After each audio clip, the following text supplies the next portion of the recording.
Ouais, je suis vraiment honorée d'avoir été choisie pour être marraine du mois du film d'animation, donc qui se déroule pendant le mois d'octobre et qui va permettre en fait aux jeunes mais au grand public de découvrir plusieurs œuvres d'animation, dont l'intégralité de mes courts-métrages, puisque à cette occasion, je suis en tournée dans plusieurs villes du Maroc. Moi, je dessine depuis que je suis toute petite.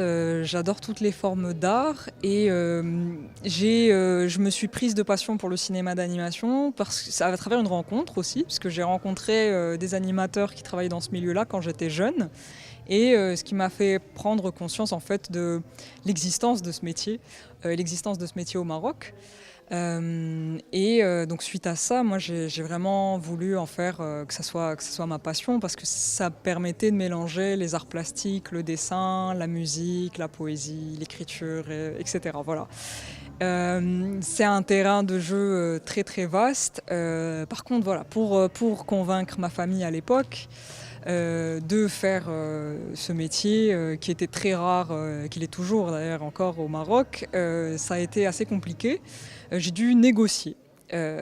Donc j'ai négocié avec eux d'avoir un parcours un peu plus classique d'abord. Donc j'ai fait une prépa aux grandes écoles de commerce, j'ai un master en management que j'ai fini avant de switcher complètement et de commencer d'abord en autodidacte à faire des petits films d'animation et finalement de me spécialiser parce que j'ai eu la chance en fait d'être sélectionnée pour un master en animation dans une école qui est assez prestigieuse qui s'appelle le Royal College of Art qui est à Londres.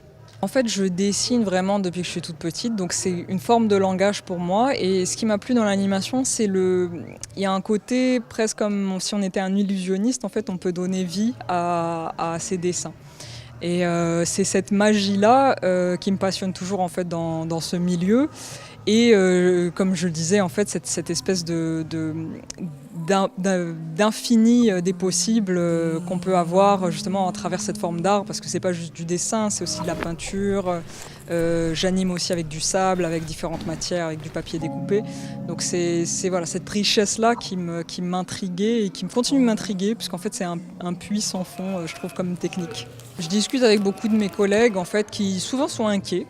Justement du développement de l'intelligence artificielle.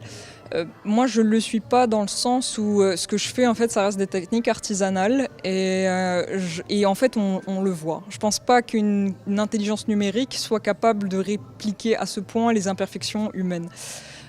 Donc je le vois plutôt comme un outil, puisque ça m'arrive d'utiliser ChatGPT pour m'aider dans des tâches du management de ma carrière, etc. Donc pour le moment, je le vois plutôt comme ça et on verra bien comment ça va chambouler notre quotidien. Si je m'adresse en tout cas à un jeune qui viendrait découvrir mon travail, mon conseil, ça serait de laisser parler sa passion.